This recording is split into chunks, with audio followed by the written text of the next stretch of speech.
सोमनाथ सूर्यवंशी यांचे कुटुंबीय आपल्यासोबत आहे. दादा, आचल्या साहेबांची नियुक्ती करण्यात आली आहे. न्यायालयीन चौकशी आता सुरू होणार आहे तुमच्या भावाच्या मृत्यू प्रकरणाची. काही शासनाकडून तुम्हाला माहिती मिळाली की याबाबत? आतापर्यंत अद्याप कुठल्या शासनाकडून आम्हाला माहिती भेटलेली नाही.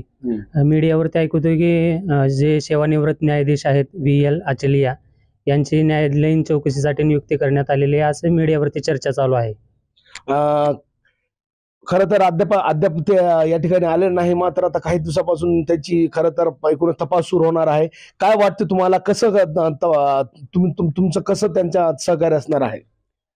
सहकार्य न्यायालयीन चौकशीसाठी आहे, पण त्यासाठी काही टाइम बाउंड फिक्स केलेला नाही. आणि मीडियावरती पण सांगितलं जातंय की 3 ते 6 महिन्यामध्ये त्यांची चौकशी करण्यात यावी, पण हे काय मला योग्य वाटत नाही. जे टाइमलाईन आहे 3 ते 6 महिने, कारण आम्हाला एक एक दिवस एक महिन्यासारखं जातो. 1 महिना म्हणजे आम्हाला 1 वर्ष झाल्यासारखं गेलंय. आता 6 महिने म्हणजे खूप मोठा टाइम बाउंड आहे.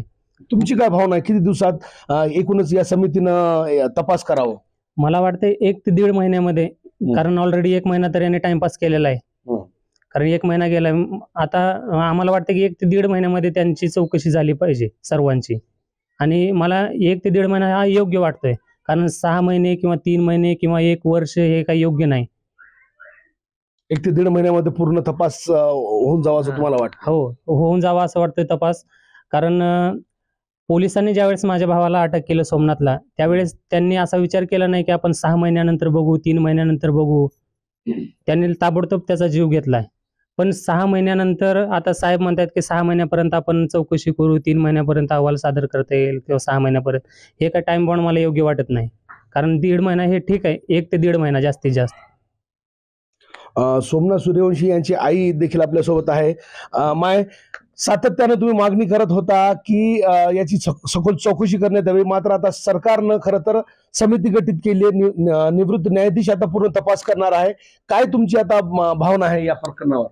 माझी भावना अशी आहे की ज्या वेळेला माझ्या मुलाला त्याने धरून त्याने अटक केले, मला 4 दिवसात त्याने कसलं कळविल नाहीत. ताबडतोड माझ्या मुलाला मारून माझ्या मुलाला मर्डर केले. त्या लोकांनी मागं पुढे विचार केला नाहीत. आता 3 महिने ते 6 महिने ही मला मान्य नाही. मला 1 महिन्यामध्ये हे पूर्ण तपास करावं. आणि जे जे पोलीस लोकांनी माझ्या लेकराला मारलेत, जे जे गुन्हेगारी आहेत, त्यांना सगळ्याला फाशीची सजा 1 महिन्यामध्ये व्हावं लागत, ही माझं मान्य आहे. आणि मला 1.5, 2, 3 ही 4-6 महिने मला ह्या गोष्टीचं मला हेच नाही, मान्यच नाही.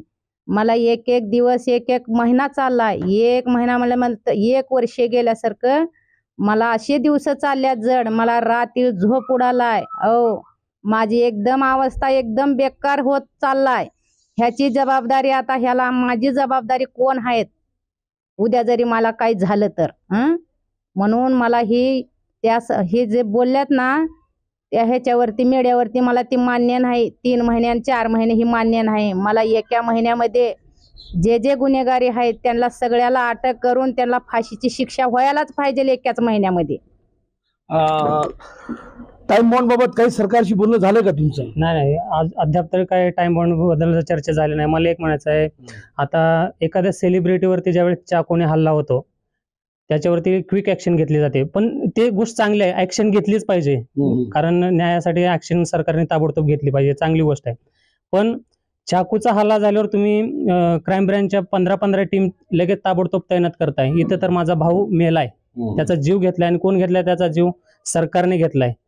आता तो सरकारकडे त्याची प्रूफ आहेत, लोक साक्षीदार आहेत, सर्व पुरावे आहेत, सर्व डॉक्युमेंट्स आहेत.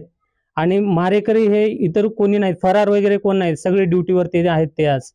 त्यांना लवकरात लवकर सरकारने चौकशी केली पाहिजे आणि त्यांना अटक केली पाहिजे, FIR नोंद झाली पाहिजे आणि लवकरात लवकर त्यांना शिक्षा भेटली पाहिजे. कारण ते आज मोकाट आहेत, जे काही गुन्हेगार आहेत ते आज मोकाट आहेत, ते काय फरार नाहीत. मग सरकारला काय अडचण आहे की त्यांना अटक करत नाही, त्यांना FIR करत नाहीत? तपास पूर्ण झाल्यानंतर किंवा आता निवृत्त न्यायाधीश तपास केल्यानंतर सखोल याची माहिती समोर येईल आणि नेमकं कोण दोषी आहे कळलं असं या ठिकाणी मुख्यमंत्र्यांनी सांगितलं होतं.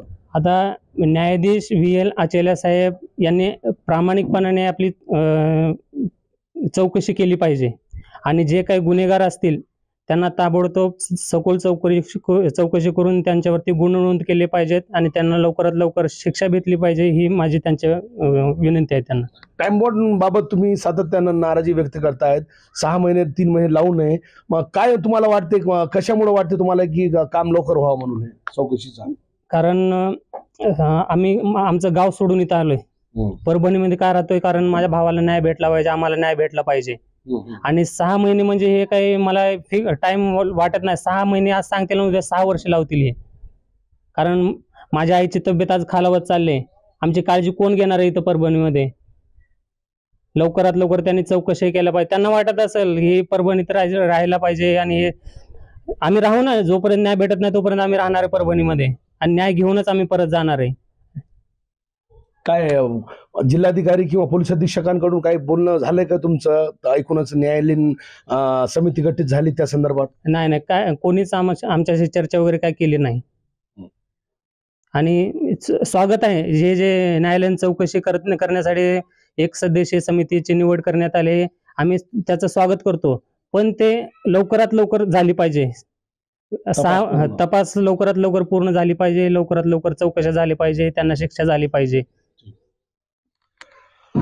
तर सोमनाथ सूर्यवंशी यांचे भाऊ आणि त्यांच्या आई होते यांनी स्पष्ट केलंय की या ठिकाणी सरकारच्या समिती नेमण्याच्या निर्णयाचं खरं तर मी स्वागत करतो, आम्ही स्वागत करतो. मात्र टाइम बॉन्ड बाबत 3 महिने किंवा 6 महिने हे एकूणच समितीकडून चौकशी न करता केवळ 1 महिन्याच्या आत या ठिकाणी चौकशी पूर्ण झाली पाहिजे अशी मागणी या ठिकाणी सूर्यवंशी यांच्या कुटुंबियांनी केली आहे. नजीर खान, TV9 मराठी, परभणी.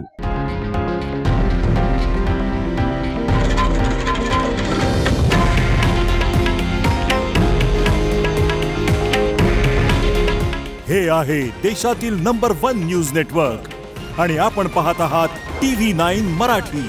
काळजी तुमची, हित महाराष्ट्राचं.